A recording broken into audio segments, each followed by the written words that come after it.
Oi, professora. Sabia que a gente tem muita coisa em comum? Para começar, nós somos mulheres.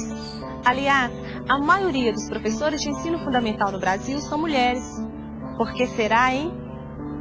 Você viu que antigamente ensinar era tarefa para os padres e os filósofos. Mas hoje a coisa mudou. No Brasil, de cada 10 professores, pelo menos 8 são mulheres. Como é que aconteceu essa virada, hein?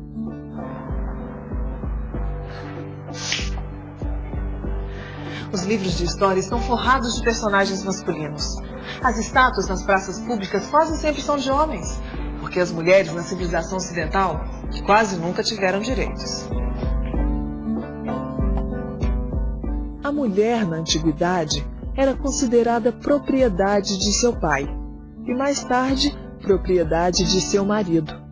Ela tinha o dever de ser fiel, tinha que fazer todas as tarefas domésticas. Enfim, na maioria dos casos, havia uma relação de dominação entre homem e mulher.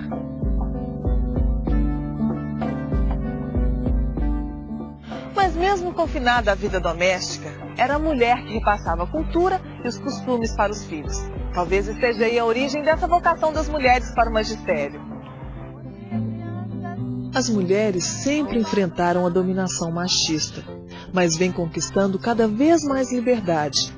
Na época da Revolução Industrial, quando as famílias aumentavam nas cidades, crescia o número de mulheres que trabalhavam fora de casa. Na Revolução Industrial é que aparece a família burguesa, onde os filhos até podiam escolher com quem iam se casar. E as mulheres, mesmo vivendo numa sociedade dominada pelos homens, começavam a participar da vida social. Cada vez mais, elas viam o mundo além dos muros de sua casa e começavam a estudar. No Brasil, as mulheres só começaram a lecionar no século XIX, em escolas religiosas para formar as boas meninas da sociedade, que seriam as futuras mamães burguesas. Quando chega o século XX, acontece o aumento das escolas leigas. As professoras ganharam um novo mercado de trabalho. Muitas vezes elas eram proibidas de se casar. No meu caso, por exemplo, o meu marido me dá muito apoio, totalmente mesmo. Nós temos uma filha, a gente divide os serviços de casa porque ele me ajuda totalmente no que eu quero fazer. E não vai deixar eu desistir. Eu até, por causa da minha filha mesmo, as primeiras vezes que eu vim, por muitas dificuldades, às vezes falava, não vou mais. Não, você vai, é o que você quer, você vai fazer. E me ajuda muito. Então eu acho que a mulher está sendo muito mais valorizada como profissional, como pessoa. Para mim, ser professora é tudo, né? Amo a minha profissão, eu vim de uma família de professores e esse envolvimento para mim é muito importante, porque a gente trabalha com o ser humano, com criança, com adultos, então para mim é muito importante ser professora. Está vendo como as coisas mudam? Quanta coisa já não mudou debaixo do sol nesses últimos séculos? Se você parar para pensar, vai ver que até a maneira de compreender o sol vem mudando através dos tempos. Tanto que a energia solar não é entendida mais como a única forma de energia, não. Hoje, a gente sabe que o Sol emite uma composição de energias, as radiações. E estas são as 3 principais formas de radiação: a infravermelha, a luz visível e a ultravioleta.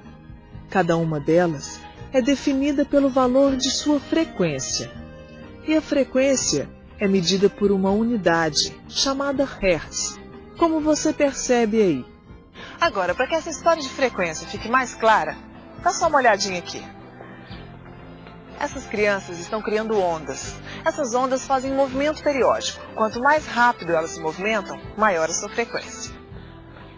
A energia do Sol atravessa o espaço na forma de ondas. Cada segmento de onda se chama pulso. Leva mais ou menos 8 minutos para um pulso sair do Sol e chegar na Terra, trazendo energia radiante do Sol até nós.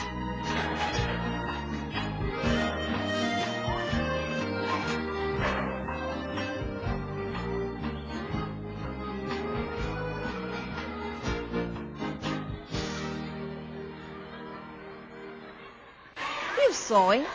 Você sabe, assim como a luz, o som é uma forma de energia. Mas será que ele também é uma forma de radiação?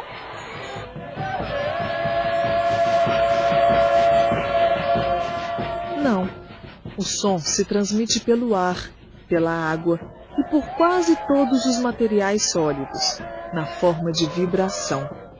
As ondas sonoras também podem ter frequências bem diferentes, que vão desde aquelas mais graves até as mais agudas.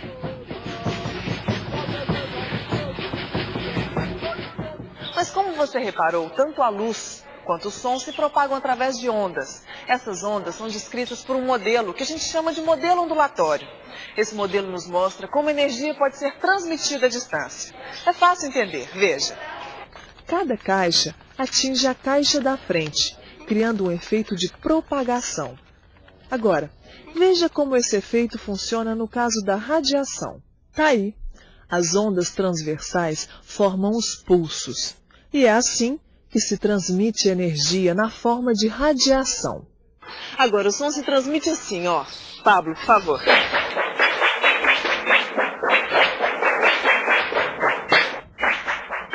A onda sonora se propaga pela vibração das moléculas de ar, para frente e para trás, num movimento periódico. Com o movimento ondulatório, a gente compreende como é que acontece a transferência dos sons e da radiação no espaço. E mais, ele nos possibilita criar nossos próprios meios de transferência de energia à distância. Quer saber como? Então se liga para ver como isso acontece. Tá na hora de... Você já parou para pensar de onde vem o som que sai do rádio? Os sons transmitidos pelo rádio também chegam através de ondas que são irradiadas em estações transmissoras por grandes antenas. A radiação de ondas de televisão também é feita dessa forma. Tudo isso acontece devido às transformações de energia, com a participação de circuitos elétricos. Bom, agora que a gente já sabe como o rádio funciona, vamos pensar nele de um outro jeito, como veículo de comunicação. O que é que a gente escuta no rádio? Música, propaganda, notícias. E tudo isso chega lá, na cabeça das crianças, todos os dias.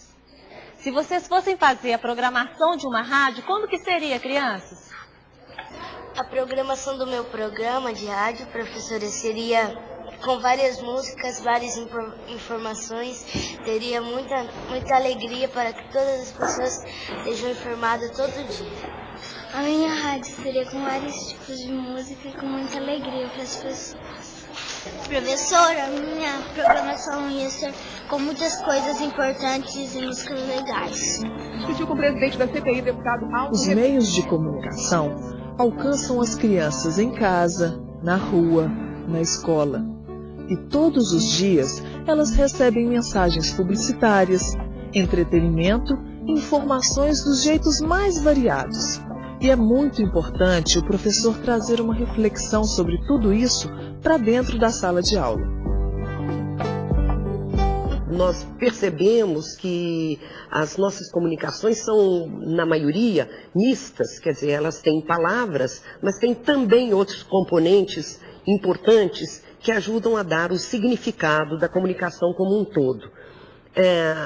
Por exemplo, quando nós pensamos que estamos apenas usando palavras, numa comunicação normal entre as pessoas, nós estamos usando também gestos, ritmo, uma voz num tal timbre, com uma tal inflexão, e tudo isso, na realidade, ajuda a criar um significado que não está só nas palavras, mas em todo esse contexto em que se dá a comunicação. É importante que, desde cedo, a criança se habitue a ver todos esses elementos da significação, que ela não se prenda só a um dos elementos, ou só a palavra, ou só a imagem, ou só a música, aos sons que estão à nossa volta, além da música. Quanto mais cedo a criança trabalha com esses elementos, mais ela se torna sensível para com o belo, para com a arte, para com aquilo que dá prazer, que nos enternece, que nos faz rir. Da mesma forma que ela também vai estar mais atenta, alerta para aquilo que é uma propaganda enganosa, aquilo que é um engano da informação. E é desse jeito que nós temos cidadãos mais comprometidos, mais críticos, né? E é assim que nós criamos adultos mais capazes de entender e de produzir a sua comunicação. Agora vamos fazer outro exercício. Vamos fazer uma campanha sobre vacinação infantil. Usando os veículos de rádio, podemos fazer cartazes, anúncios, propagandas para rádio e televisão. Tá? Vocês já viram como que é uma propaganda de rádio? Tem que ter textos curtos, frases de impacto que chegam direto ao consumidor. E no caso da televisão, como que é a propaganda de televisão? Tem imagem e também tem os textos. Tem imagem e também tem textos curtos. Nós temos também aqui folhetos, né? Temos alguns folhetos que podem ser feitos. Eu queria que vocês se separassem em grupos. Alguns vão fazer cartazes, outros vão fazer campanha para rádio, outros para TV e outros podem fazer folder. Você vai fazer cartaz? Podem se separar em grupo, podem utilizar o espaço. E logo depois do trabalho pronto, nós vamos apresentar, tá? Crianças, o que vocês acham de apresentarmos o trabalho agora? Legal. Onde que seria um bom lugar para apresentarmos o trabalho de vocês? Palco. Isso, o palco é um bom lugar. Então vamos arrumar as cadeiras em frente ao palco? Aqui, ó.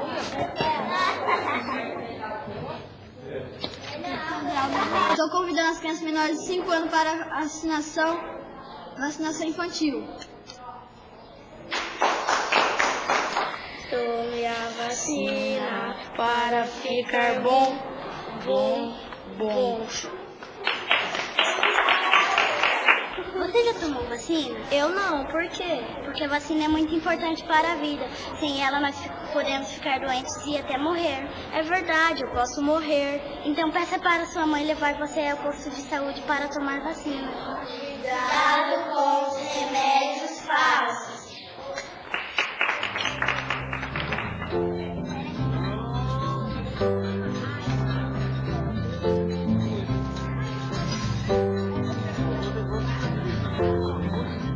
Em um supermercado, o professor encontra produtos para o consumo doméstico e para o aprendizado da comunicação. Veja só quantas placas, marcas, embalagens, rótulos. Tudo isso pode ser levado para dentro da sala de aula e pode até render uma boa brincadeira de compra e venda, porque a brincadeira motiva a criança.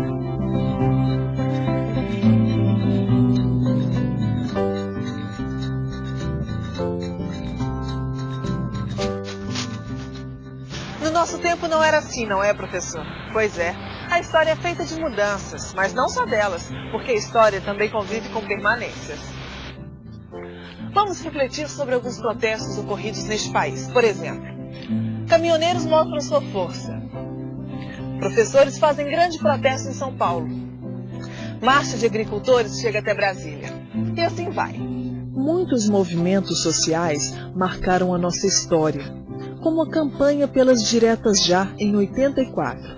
Foi um grande movimento popular, especialmente ativo nas principais capitais do país.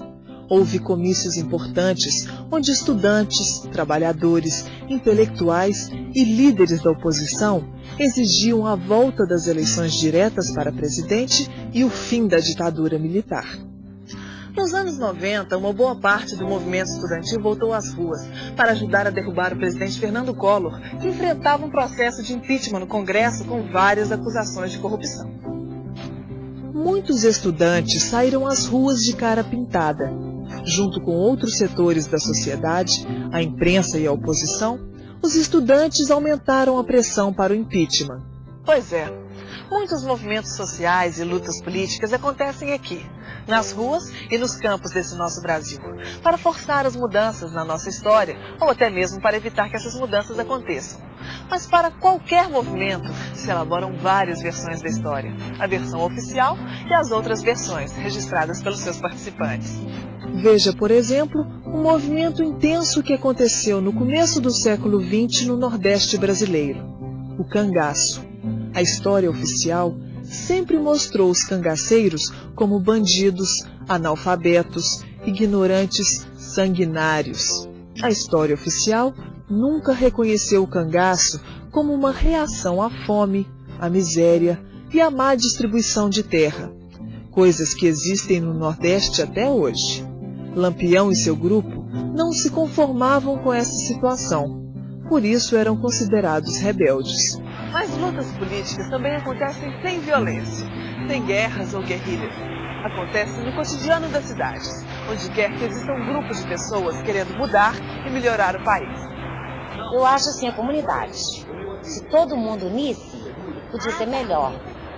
Tentar conscientizar as pessoas, primeiro, união. Nós temos que ser mais unidos. Primeiro, valorizarmos mais. Tentar passar boas mensagens. Nós mesmos, né? Poderíamos ajudar muitas pessoas. Bom, uma coisa é certa nessa história. O Brasil já viveu diversos períodos de agitação social.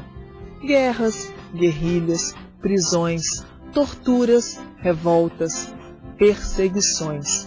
Já se derramou sangue nesse país.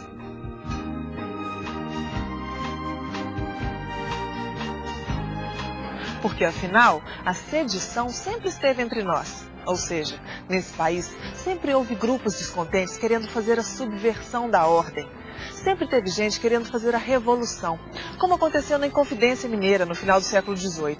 Aqui em Ouro Preto, muitos colonos queriam libertar o Brasil da coroa portuguesa. Naquela época, os ideais liberais corriam o mundo. A independência americana e a Revolução Francesa criaram uma palavra mágica: liberdade. A organização de um Estado republicano, com a divisão dos 3 poderes e a liberdade política dos cidadãos franceses e americanos, inspiravam revolucionários em cima e embaixo da linha do Equador. Muitas cabeças reais rolaram na Revolução Francesa, mas aqui, na antiga Vila Rica, rolaram as cabeças dos inconfidentes, que pertenciam à elite da sociedade. Tiradentes, o mais popular deles, foi enforcado e esquartejado em praça pública. Em Salvador, a Inconfidência Baiana teve o mesmo fim da Mineira, mas as lutas pela independência e pela República estavam apenas começando. Revoltas surgem em Pernambuco, na chamada Confederação do Equador. E isso sem falar nas revoltas dos escravos, que só conheciam a liberdade quando fugiam para os quilombos, como Palmares, em Alagoas. Mesmo com a proclamação da República, a história das revoltas continua. No Rio de Janeiro, no início do século, um marinheiro negro conhecido como Almirante comanda a Revolta da Chibata. Eles expulsam oficiais da Marinha e ameaçam bombardear a cidade, caso não acabassem as punições com chibatadas. Mais uma vez, os líderes da revolta foram esmagados. Mas como diz a canção, a história não os esqueceu. Pois é, quanto mais você assiste os nossos programas, mais deve pensar: puxa, quanta coisa eu tenho para ensinar aos meus alunos. Ciências, história, matéria que não falta. Mas tão importante quanto o que ensinar é o como ensinar. E é aí que entram os métodos. Mas, mais do que um jeito de ensinar, um método tem que ser uma compreensão do processo educativo como um todo.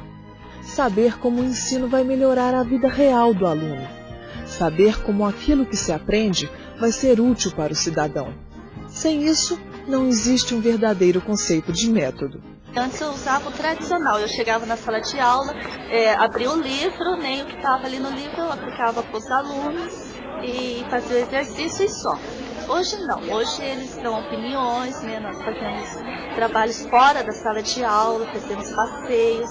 Eu gosto daquele que eu deixo sempre o aluno muito à vontade. Eu uso mais o fato real, quando eles utilizam a sua realidade, né?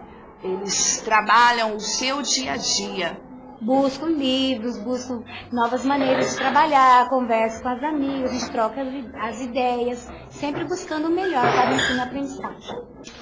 Mas qualquer que seja a sua linha, vamos deixar claro o seguinte: os métodos de ensino se fundamentam em teorias pedagógicas. que partem de visões do mundo, de conhecimentos e de opções diferenciadas. A bacia do Rio São Francisco é a única bacia que é totalmente brasileira. 83% está no estado de Minas Gerais e Bahia. 16% aqui no estado de Pernambuco e Sergipe. E 1% no estado de Goiás e Distrito Federal. Agora eu vou distribuir para vocês um mapa e vocês vão colorir os estados aonde passa o Rio São Francisco, tá? Aqui tem todos os estados: Minas Gerais, Bahia, Pernambuco, Sergipe, Goiás e Distrito Federal. Vocês vão colorir no mapa esses estados. Isso, cada estado de uma cor. Nessa atividade didática sobre a bacia do Rio São Francisco, os alunos aprendem a reproduzir o nome do rio e de seus afluentes, as principais cidades às suas margens e a atividade econômica da região. Mas, ao mesmo tempo, eles fazem um exercício de interpretação dos problemas ambientais da região.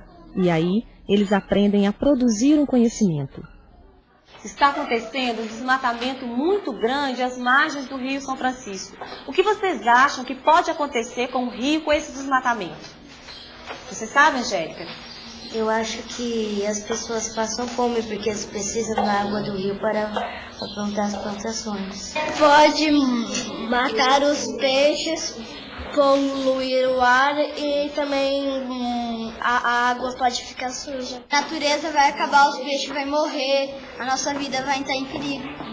Quer dizer, o segredo é integrar atividade produtiva com a reprodutiva. Isso. É fazer o aluno ir além da definição de conceitos, aprendendo a manejar, interpretar e expor aquilo que ele aprende. Sempre relacionando o conhecimento prévio, aquilo que o aluno já sabia, ao que ele vai aprender. Sim, isso facilita a compreensão dos conceitos. Mas como é que você se prepara para ensinar assim? Bom, como todo professor, eu adoto alguns procedimentos básicos, como aula expositiva, que deve ser bem dialogada, estudo dirigido, que pode ter atividades mais ou menos independentes, trabalho em grupo, que você já conhece, e estudo de meio. Já deu para ver que tem muita coisa importante para você aprender, hein? E para você aprender tudo isso que você viu aqui, você precisa dar uma lida no seu guia de estudos. Portanto, bons estudos para você, colega. Até a próxima.